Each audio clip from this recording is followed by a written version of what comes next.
Bueno, buenas tardes, compañeros.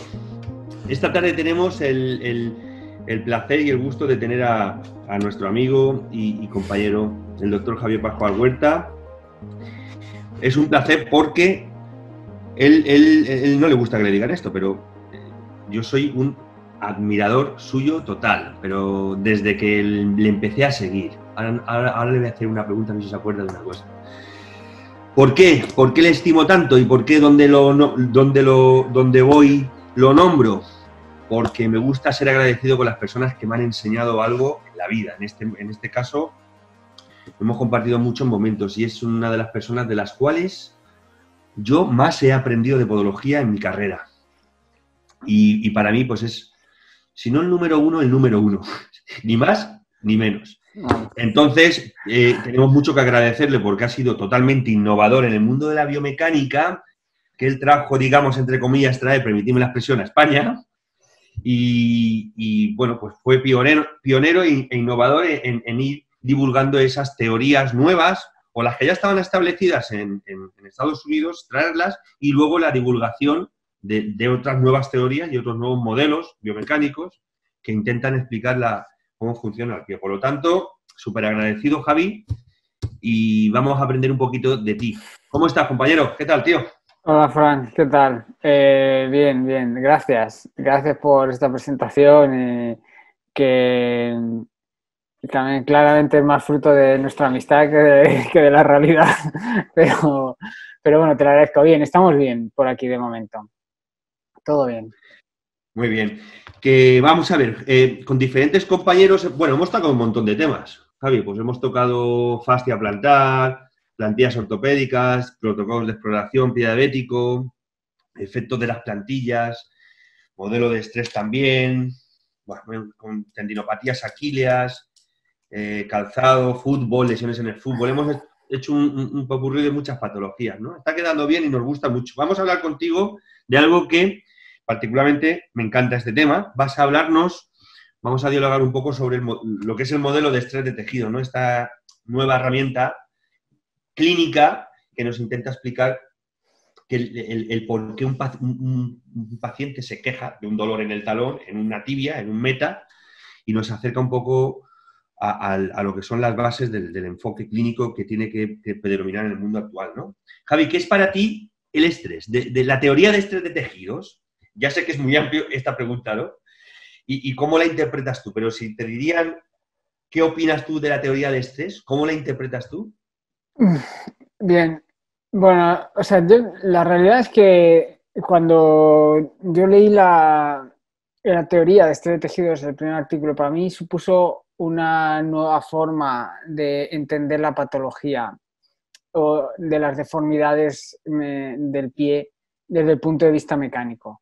Era una especie de nuevo paradigma, nuevo abordaje completamente novedoso para mí, ¿no? Cuando lo leí la primera vez, fue el efecto que me produjo, ¿no?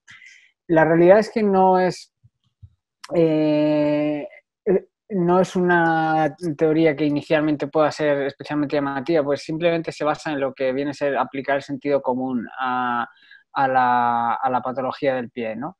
Y bueno, los autores proponen lo que denominan, o sea, McPaul y Hunt, cuando escribieron su artículo hace ya más de 20 años, cuando escribieron su artículo propusieron un modelo de sobreesfuerzo, ¿no? Que esto nos permitía entender cómo se producen las lesiones a través del estrés, ¿no? Y también me gustó especialmente la idea porque es una filosofía cambió mi filosofía de tratamiento de los pacientes a raíz de entender esta teoría, ¿no? Más centrada en la reducción de estrés que en el tejido lesionado que en otras variables que hacíamos anteriormente, ¿no? Piensa que yo antes de leer esta teoría venía digamos, el mundo de Ruth, o digamos el modelo de Ruth en el que nos centrábamos mucho en la posición neutra de la articulación subastralina, los grados de flexión dorsal, cuantificábamos grados, medíamos la posición, el antepié varo, el antepié valgo y las posiciones y tal.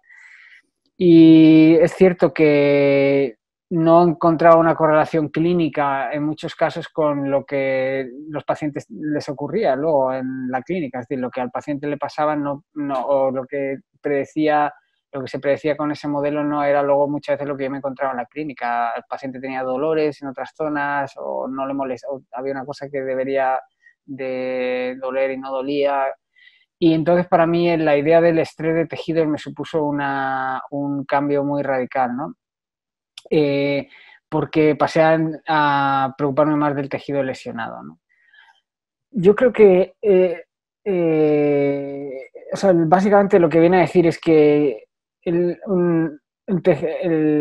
tejido se estresa hasta que en un momento dado rompe, ¿no? Rompe o micro rompe, ¿no? Y este es un concepto muy importante para mí en los últimos años, entender que puede haber micro roturas en el tejido que condicionan la sintomatología dolorosa del paciente, ¿no? Y esto puede ocurrir a nivel de la fascia plantar, a nivel de la placa flexora, en las articulaciones metatarsofásicas menores, a nivel del cartílago, en pacientes con alus limitus o en cualquier tipo de tejido, ¿no? Entonces, es centrarnos en la reducción del tejido creo que es un paso mucho más sensato y mucho más clínicamente orientado al paciente, más que basarnos en ángulos y grados, que era lo que veníamos basándonos antes, o yo venía basándome antes, ¿no? De empezar a tratar a estos pacientes. Hay algo que me llama la atención con algunos pacientes, ¿no?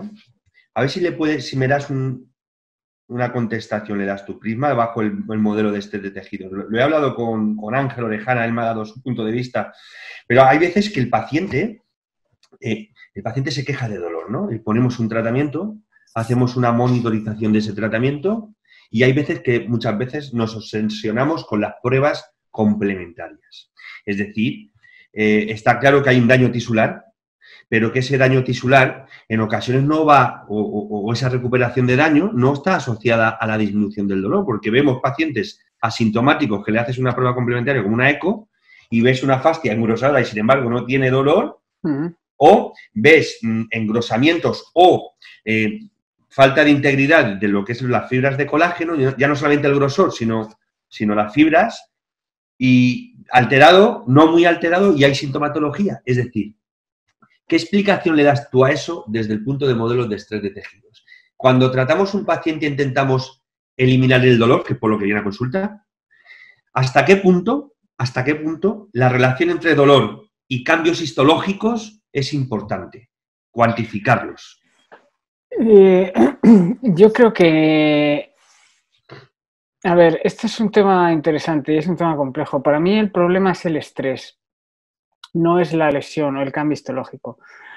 Me explico. Todos vemos en la práctica clínica lesiones vemos asintomáticas, ¿no? Vemos osteoconditis, hay muchas veces osteoconditis disecante en el astrágalo, una resonancia magnética aparece en el tobillo una osteoconditis disecante que es totalmente asintomática y el paciente lleva años con ella y no le duele. Yo he visto casos de pacientes con neuroma en la resonancia magnética y es cierto, y tiene un CLI de Mulder y tiene un neuroma, pero no tiene neuroma, o sea, no tienen clínica de neuroma o no tienen dolor de neuroma, ¿no? Bueno, hay más cosas. Comúnmente hago cursos de disección con cadáveres y es una cosa que me gusta mucho. Y es llamativo la cantidad de veces que encuentro una rotura longitudinal de peroneos en los cadáveres en los que hacemos el curso. Te puedo decir que puede ser entre un 20 y 30% de cadáveres que hacemos en un curso, siempre hay, si son 10 pies, siempre hay 2 o 3 que tienen una rotura longitudinal de peroneos, ¿no? Si eso fuera así, yo en mi clínica vería constantemente pacientes con rotura longitudinal de peroneos y síntomas. Y sin embargo, es algo poco común, no es muy común, ¿no? Mi opinión personal, y esto es mi opinión personal, es el estrés, no es la lesión lo que da la sintomatología. Es decir, Hay pacientes que tienen puede tener una lesión, una osteoconditis secante astral por un esguince que se hizo un día, ¿no? Y se quedó esa lesión. Y si el paciente carga sobre ese punto y comete carga continua sobre ese punto, eso va a ser doloroso. Pero si no, no va a ocurrir nada, no va a poner nada, no va a tener síntomas, ¿no? Y puede que eso sane, o puede que a lo mejor no sane, pero tampoco es tan importante, porque como no se estresa, no va a ser un punto de conflicto o de dolor para el paciente, ¿no? Un ejemplo de esto es también este ejemplo que he puesto, la rotura longitudinal de peroneos. Es muy probable que todos nos hemos podido hacer un esguince alguna vez en un momento dado. Te haces un esguince y puedes que tenga una rotura longitudinal de peroneos. Si tú tienes un pie normal o un pie tirando a plano, pronado, que tu peroneo no está estresado de forma habitual, probablemente eso a lo mejor no se cura, pero no pasa nada porque no se estresa y no vas a tener un problema. Pero si te ocurre eso y tú tienes un pie cabo, varo, o tienes un pie con un eje de la articulación subastracina lateralmente desviado, que los momentos supinadores de la fuerza reactiva del suelo son muy altas y tú tienes constantemente que contrarrestarlo con un estrés excesivo en el tejido, en el tendón del peroneo lateral largo, ahí tienes un problema, ¿no? Eso siempre he hablado contigo a veces. Tú puedes tener una fascitis plantar, hay casos de fascitis plantar en mi opinión porque la han tenido de casualidad, digamos, o sea, son pacientes que tienen un pie que no es especialmente, que no pone especialmente tensión en la fascia, la turosidad posterior del calcáneo no es especialmente prominente y en un momento dado, pues un día, por algo que hicieron o lo que sea, se tuvo una lesión en la fascia. Muy bien, si ese pie no somete a estrés en la fascia plantar, ese pie pasará unos días con dolor o una temporada que puede ser más o menos larga, pero probablemente cure, ¿vale? Independientemente de lo que hagas con él o del tratamiento que lleve, va a curar o el pronóstico es favorable. Pero si eso mismo le ocurre a un pie que el paciente tiene mucho sobrepeso, trabaja muchas horas de pie, la tuberosidad, el proceso medial de la tuberosidad posterior del calcáneo es muy prominente y él contacta en esa zona de forma constante, ese paciente que ha tenido el mismo evento que el anterior tiene un pronóstico mucho peor, ¿vale? Y es probable que tarde más en curar y esa fascia se engrose y duela y duela y sea difícil de curar. El problema no es la lesión que tiene el tejido, todos podemos tener una lesión en el tejido en un momento dado, sino es el estrés que se le mete a esa lesión, ¿no? Ya, claro. En este sentido hay una aclaración de mi parte y es que yo creo, y mi experiencia, lo que yo he visto es que el comienzo de las lesiones, la historia natural de las lesiones, que la mayoría de las lesiones mecánicas que vemos, la fascitis plantar, tendinopatía de tibial posterior, peroneos, Aquiles, cualquier tendinopatía, fasciopatía plantar, lesiones de la placa, tiene para mí, en mi forma de entenderlo, existen dos posibles etiologías. Una es el paciente sufre una rotura en un momento dado porque ha tenido mala suerte o a lo mejor un día se puso un zapato, fue a una boda, era tacón y tal, y es un momento, una cosa puntual, pero no estresa el pie de forma normal o constantemente. O puede ser que esa lesión ocurra en un paciente en el que sin hacer ese evento, sin que ocurra ese evento, lo que ocurre es que tiene un estrés continuo, repetitivo sobre esa zona, ¿vale? O sea, que eso es lo que teóricamente nosotros como podólogos hemos tenido a pensar, es decir, sobrecarga, sobrecarga, sobrecarga y un día rompe. Vale, pero puede que un día rompa, no porque tenga sobrecarga, sino porque pasó algo, ¿sabes? Y eso, dependiendo del tipo de pie que tenga, puede evolucionar a curación sola o puede evolucionar a no curación o a un proceso largo de convalecencia o de curación, dependiendo de la cantidad de estrés que se le someta al pie. A veces no cura el tejido, como puede ser una rotura longitudinal de peroneos, una osteocondritis de astrágalo, o puede tener un neuroma de Morton y a veces que se ha estresado esa zona en un momento dado, en una época de su vida, pero si no se le somete a estrés no va a ser clínicamente dolorosa, ¿no? Es mi opinión. Qué bueno. Sí, estoy totalmente de acuerdo contigo. Es verdad que creo que las lesiones que nos encontramos en la práctica clínica son por sobreuso, ¿no? Son por carga repetida. Y al igual que cuando tenemos un deportista y mandamos una reincorporación progresiva, ¿no? O bien por nuestra parte, o bien por parte de, si es un deportista ya más de alto nivel de ese equipo multidisciplinar, sí que es verdad que hay ciertas patologías donde la adaptación que se hace progresiva de carga a ese tejido es lo que determina el pronóstico y la evolución, ¿no? Es decir, pues tú, pero ¿cuánto tengo que empezar a correr? ¿Pero cuánto tengo que empezar a cargar, no? Pues muchas veces, por ejemplo, las fracturas de estrés no, en la etiopatología de las fracturas de estrés no hay nada muy claro, ¿no? Es decir, pues corre o haz carga física, carga el hueso hasta una tolerancia al dolor. Y si al día siguiente o a la semana siguiente puedes seguir cargando, es que esa estructura se está acoplando bien a la carga y así de forma continuada, ¿no? Sin atender a los cambios histológicos. Es decir, la tolerancia al dolor es un dato importante. Ay, me ha encantado lo que has dicho, tío. Entonces, si tú me tuvieras que decir, no sé, 3 pilares del estrés de tejidos, ¿cómo te ayuda en tu práctica clínica? ¿Cómo le ayuda o aquel podólogo que no está familiarizado con ese modelo, ¿no? Con esa teoría? ¿Por qué crees que lo debería utilizar? ¿Qué le podría aportar?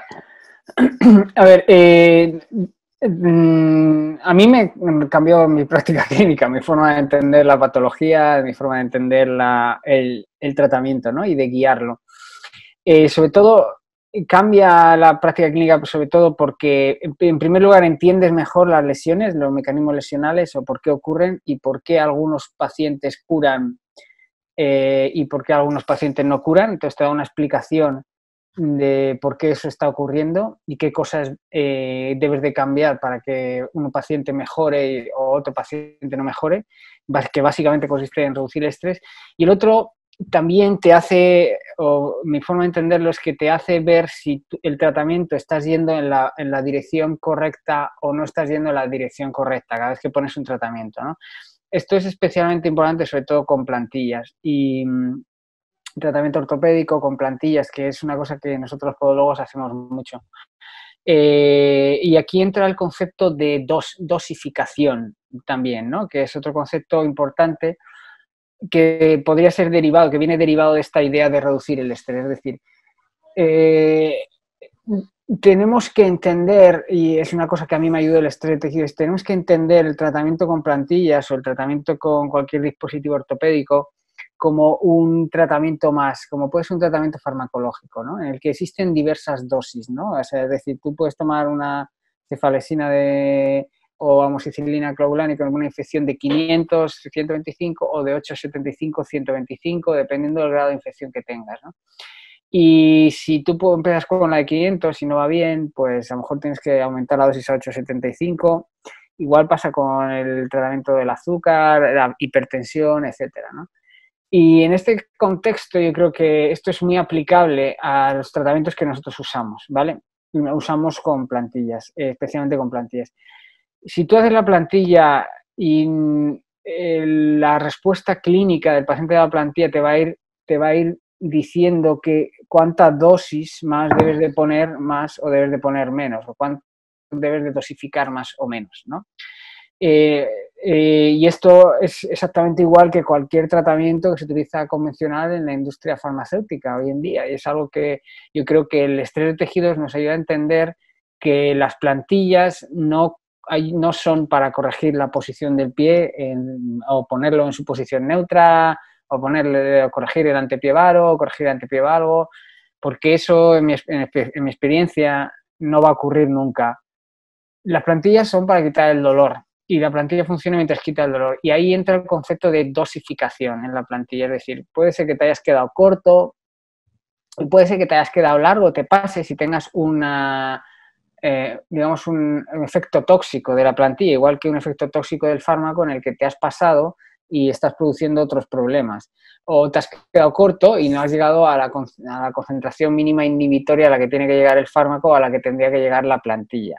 Entonces, ese es uno de los aspectos más principales a los que a mí más me ha beneficiado el estrés de tejidos en mi práctica clínica, a empezar a dosificar, ¿no? El concepto quirúrgico es igual, exactamente igual. El problema de la cirugía es que no es tan manejable o cambiable como un tratamiento con plantillas, que tú puedes retocarlas, ponerle, quitarle, dosificarle, etcétera. En una cirugía realmente tienes un disparo, ¿no? Y no tiene más disparos, pero funciona igual. Y el tratamiento que tú haces con la cirugía es para reducir el estrés en el tejido, en un gran porcentaje de casos, más que eliminar o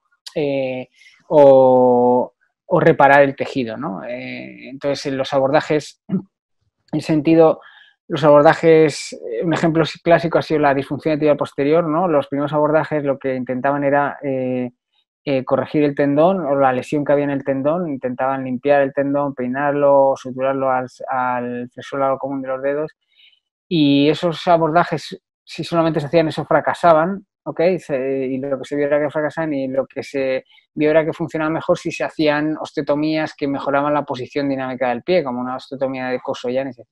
La tendencia hoy en día es a hacer únicamente la osteotomía y no tocar el tendón, porque el tendón cura por él solo, una vez que tú has hecho la osteotomía. En ese sentido, la osteotomía funcionaría igual que una plantilla, que su efecto es reducir el momento pronador o aumentar el momento supinador de las fuerzas reactivas del suelo y mejorar el brazo de palanca, el tendón de Aquiles, ¿no? El problema es cuantificar cuánto, dosificarlo, ¿no? Eso es digamos que los principales avances que me ha producido el estrés de tejidos han sido esos. Sí, y en ese sentido, Javi, sí, yo creo que también una de las principales aportaciones que también personalmente me ha dado este modelo es el de predecir cómo se puede comportar el pie, es verdad. Es de, cuando colocas una plantilla, a veces que colocamos una plantilla y el paciente tiene una sobrecarga peroneal. O le pones para corregir, digamos, para tratar esas fuerzas pronadoras, ¿no? Y te desarrolla si no una tendinopatía peroneal, sino una sobrecarga lateral, ¿no? En el tobillo, pantorrilla, o te dicen, tengo la sensación de paso invertido, es decir, que se me doblan los tobillos, ¿no? Con esta plantilla, ¿no? Y según la información que te da el paciente, tú puedes saber si es por la altura del arco o si puedes saber si es porque la cuña supinadora que has puesto, Sí. ¿no? Está bien, me mola, esa observación me ha encantado, Javi. Pero hay algunas patologías que necesitan mayor cambio cinemático que otras, aunque las abordemos por medio de estrés de tejidos. Es decir, yo tengo pacientes que cuando pongo plantilla, en algunos necesito obtener un cambio cinemático mayor que en otros pacientes para mejorar la sintomatología. Y en otros digo, ¿cómo le quita el dolor si no le he hecho nada? ¿No? Entre comillas, ¿no? Ya, sí. Sí, pero los cambios cinemáticos siempre van precedidos por un cambio cinético. O sea, nunca se produce un cambio cinemático si no hay un cambio cinético. O sea, bien interno o bien externo. O sea, bien externo de la plantilla o bien interno del paciente. Pero no puede, es imposible desde el punto de vista físico que haya un cambio en la primero cinemática. La fuerza y luego el movimiento. Ahí está, primero la fuerza. Entonces, los cambios, yo ya no pienso en cinética cuando veo a los pacientes y no es algo que me interesa, ¿no? El ejemplo claro es, o sea, el paciente puede pronar 20 grados y a lo mejor con tu plantilla prona 19, pero si tu plantilla le quita el dolor, está correcto para mí, ¿sabes? Javi, en el pie de riesgo, ¿tiene cabida este modelo de estrés de tejido? Por ejemplo, Sí, en la patología del pie diabético, en la etiopatogenia de lesiones, tanto digitales como otro, ¿este modelo de estrés tiene cabida?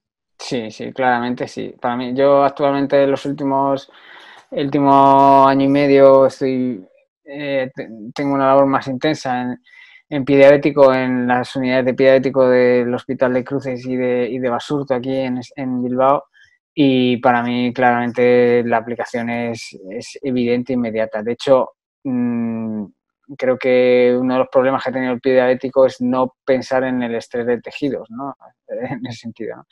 A ver, hay dos puntos aquí que me gustaría aclarar, ¿no? El primero es, en la biomecánica del pie diabético no es que sea una biomecánica especial, o sea, no es que por ser diabético tengas una biomecánica, te ha cambiado la biomecánica. Realmente no ocurre así.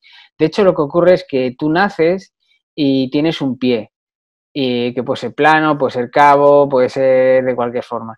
Y luego cuando te haces mayor, te vuelves diabético, en la mayoría de los casos, en la diabetes tipo 2. Pero el pie que tienes no es que haya cambiado. Tú tenías un pie de antes que luego se ha hecho diabético. No es que la diabetes te haya cambiado el pie, sino es al revés. Entonces, al fin y al cabo, la mecánica del pie diabético, o sea, no es que sea especial, sino es una mecánica de un pie normal en el que el paciente se vuelve diabético, ¿no? Y eso hace que el abordaje, o sea, cuanto más te ayudaría, nos ayudaría a entender, y a mí me ha dado a entender, ahora viendo más pacientes diabéticos, es que cuanto más pacientes, cuanto más sabes de biomecánica de un pie normal, mejor te aproximas a un pie diabético, ¿vale? O sea, cuanto más patología ves en un pie o más tipos diferentes de pies vas a ver, más mejor vas a tener pie diabético, porque es el mismo pie. Ellos han nacido con un pie y con un problema y tienen el mismo problema que tiene cualquier otra persona en un momento dado en el que sus células dejan de ser tan sensibles al azúcar y desarrollan una diabetes tipo 2, ¿no? Y luego, eso por un lado. Y luego, por el otro lado, está el tema de que el estrés de tejido, la teoría de estrés de tejidos, juega con una cosa, que es el dolor. Es decir, el paciente una vez que el tejido se estresa, hasta que en un punto dado empieza a romperse y ahí el paciente tiene dolor, ¿vale? Y ahí para. O ahí paramos, o ahí busca ayuda, o ahí la película cambia. Pero claro, si tú eliminas ese factor, eliminas el dolor y el paciente no tiene dolor, entonces, entonces puedes ver, y es lo que yo veo, las consecuencias últimas del estrés de tejidos, ¿no? Puedes ver cómo puede llegar a estresar tanto al tejido hasta producir úlceras, fracturas, roturas de hueso, etcétera, etcétera, etcétera, ¿no? Entonces, te das también cuenta la importancia que tiene el dolor como factor protector, ¿no? Entonces, creo que mucha de la patología, y esto ya es una opinión totalmente personal y muy debatible, aunque la tendencia actualmente es más moverse hacia este campo, es que mucha patología del pie diabético es pura y exclusivamente mecánica y responde digamos, al estadio más final o más destructivo del estrés de tejidos, visto desde un punto de vista mecánico, ¿no? Podríamos ver, no sé, para mí... Charcot, ¿no? Por ejemplo, Javi. Charcot, por ejemplo. Claramente para mí sí. Charcot, por ejemplo. Hay dos teorías y hay gente que habla de que puede que tenga la teoría neurotraumática, hay un proceso de resorción ósea y tal, y bien, yo no digo que eso no ocurra, pero lo que es muy evidente para mí es que hay un factor mecánico que es claramente fundamental, ¿no? Estos pacientes, el colapso que tienen en medio pie, el charcot de tobillo, para mí responden más a procesos como de tipo disfunción de tibial posterior en estadio 4 o 5, o sea, sería como el estadio 5 de las disfunciones de tibial posterior, cuando efectivamente el paciente rompe completamente y desarrolla un charco de tobillo. ¿Y cómo afecta, ¿no? Metabólicamente esa diabetes a la calidad, permíteme la expresión, del colágeno, ¿no? Y a las propiedades mecánicas del colágeno, ¿no? Sí, afecta efectivamente el sostén ligamentoso y demás, ¿no? Eso es, los ligamentos, y hay varios estudios que linkan, o sea, que relacionan eso con cambios en el colágeno y en la distribución y probablemente cambien las propiedades mecánicas del tendón de Aquiles, de la fascia plantar, y nadie niega eso. Pero que muchas veces las lesiones que se ven en el pie diabético son producto de estrés, para mí es muy evidente. Y viendo cómo, no sé, toda mi vida que he visto a pacientes y ahora, o sea, tratando bajo el modelo este de tejido, ahora que veo los diabéticos, como wow, es como el ejemplo extremo del estrés de tejidos, pero en paciente que no tiene dolor, ¿no? Entonces, esto también nos ayuda a plantear muchos tratamientos y para mí es súper interesante, ¿no? Porque significa que tú viendo un pie diabético, o sea, viendo un pie normal, si el paciente tiene un problema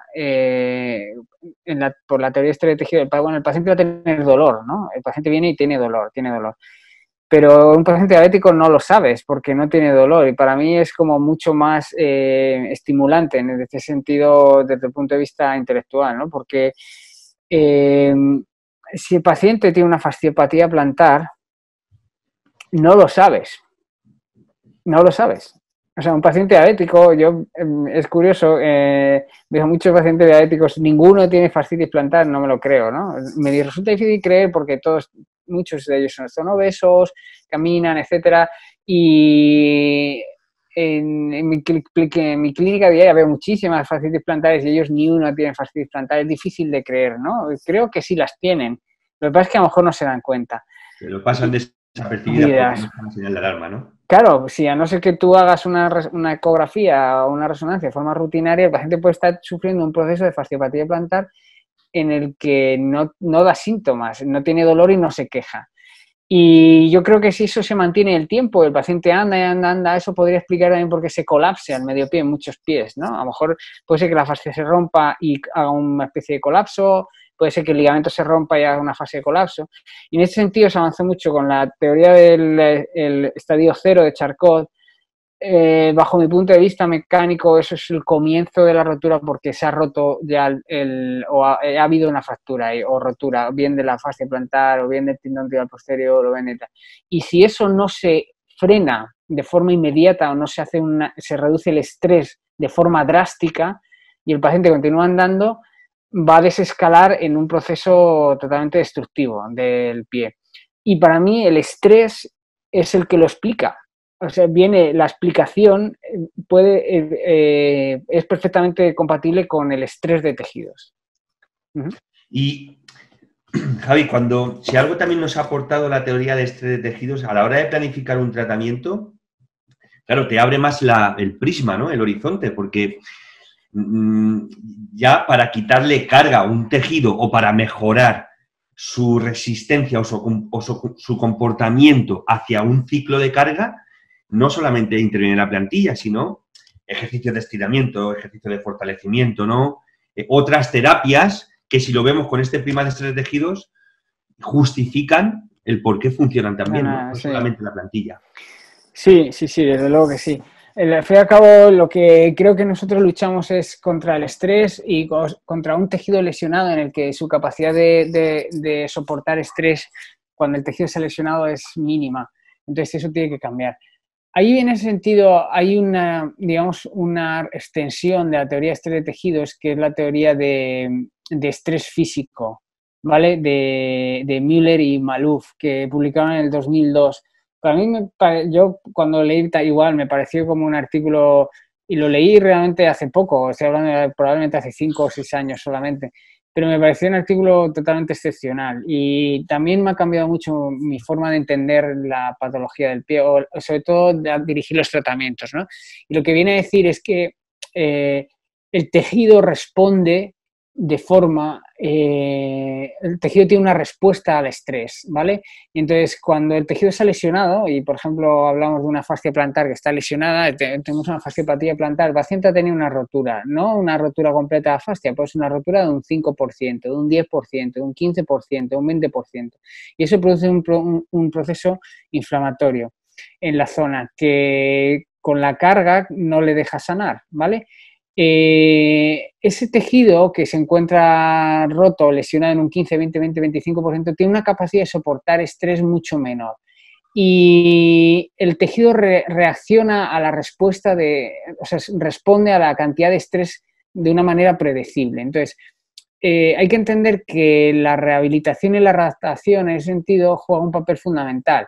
Y ahí ya jugamos con ejercicios excéntricos, trabajo de rehabilitación, carga progresiva, todo eso juega un papel totalmente clave en reducir el estrés o en aportar el estrés justo y necesario para que el tejido vaya curando, ¿no? O sea, se trata de mantener un estrés óptimo para que el tejido pueda sanar, ¿no? La zona de curación óptima del estrés. Y eso se puede hacer con las plantillas, se puede hacer con rehabilitación, se puede hacer con carga, pérdida de peso, no sé, hay mil formas de justificar eso, y eso nos explicaría por qué esos tratamientos funcionan. A mí, personalmente, Javi, desde que utilizo este modelo de estrés de tejidos, tío, la entrevista con el paciente me gusta más. Voy a explicar, permíteme que te lo explique en un minuto. ¿Sabes qué pasa? Mira, es curiosísimo. Tú le haces preguntas al paciente sobre su dolor, ¿no? Y en función de la información que te da el paciente, tú puedes predecir, sin una prueba complementaria, en qué grado de daño tisular se encuentra el tejido, ¿no? Como pasa en patología blanda, tendinosa, musculosa, tiene un comportamiento en ocasiones diferente al daño tisular óseo. Por ejemplo, en el mundo del deporte, ¿no? Si el dolor está más cercano de un dolor con la caminata que no cesa en reposo, pues es un dolor más compatible con una fractura ósea, ¿no? Si el dolor cede con el reposo, no duele al caminar y el paciente termina de entrenar y está bien, pues estamos en un fenómeno de carga inicial de respuesta ósea que lo va asimilando el hueso, ¿no? La estructura. Si tú me podrías decir, yo es que no sé si le veo desventajas a este modelo, ¿tú le ves alguna desventaja? Pros y contras, por ejemplo, ¿no? Si yo te dijera, Javi, dime, sí, ventajas e inconvenientes, no sé. Hombre, las ventajas son todas las que hemos dicho. Te ayuda a entender mejor la patología del pie, te ayuda mejor a entender por qué algunos pacientes curan, por qué algunos pacientes no curan, te dirige mejor y cambia tu filosofía de tratamiento, sobre todo dirige hacia dónde y te hace ver si vas yendo bien o si vas yendo mal, ¿no? Con el tratamiento. Al fin y al cabo, tú te centras en reducir el estrés y tienes una respuesta, que es el dolor del paciente, ¿no? Hay una desventaja para mí, que es la falta de cuantificación, ¿no? Y del estrés. O sea, al fin y al cabo tú te basas en el estrés y yo creo que es de sentido común en el fondo. Sí, los problemas musculoesqueléticos de sobrecarga mecánica es por sobrecarga, por un aumento de estrés, ¿no? Pero el problema es que no podemos medirlo. O sea, no podemos cuantificarlo. No es un problema de la teoría, pero al fin y al cabo, de la teoría en sí, pero al fin y al cabo es un problema de su aplicación clínica, es decir, ¿cuánto estrés tengo que quitar a este paciente para que cure? Pues no lo sé, porque no he cuantificado, no sé cuantificarlo, ¿no? ¿Cuánto estrés hay que quitarle? Pues no lo sé, hay que quitarle. Lo único que sabemos es que hay que quitarle estrés, pero no sabemos cuánto para que cure ese día. ¿Y en qué momento hay que aplicarlo, no? Porque otra pregunta que me hago es, ¿en qué momento debo yo de aplicar mi terapia? ¿En la fase inicial, en la evolución de la enfermedad? ¿En qué momento va a ser más efectiva una plantilla, un estiramiento, una infiltración, un PRP, una EPI? ¿En qué evolución de la enfermedad, no? Sí, en ese sentido también pasa eso. ¿Hasta qué punto, dónde tienes que aplicarlo, ¿no? Nos guiamos únicamente por el dolor y, o sea, el problema es que tú te guías básicamente por el dolor, la respuesta clínica del paciente al dolor. Puedes tener otras pruebas como son la ecografía en la que puedes medir el grosor de la fascia plantar, pero tampoco es 100% tiene una correlación buena, ¿no? Realmente lo que a ti te interesa es el dolor. Entonces, no podemos cuantificar exactamente cuánto, ¿no? Y eso también nos da un problema de que no podemos cuantificar la cantidad de estrés que hay que quitar con la plantilla, la cantidad de cuña que tienes que poner con la plantilla, ¿no?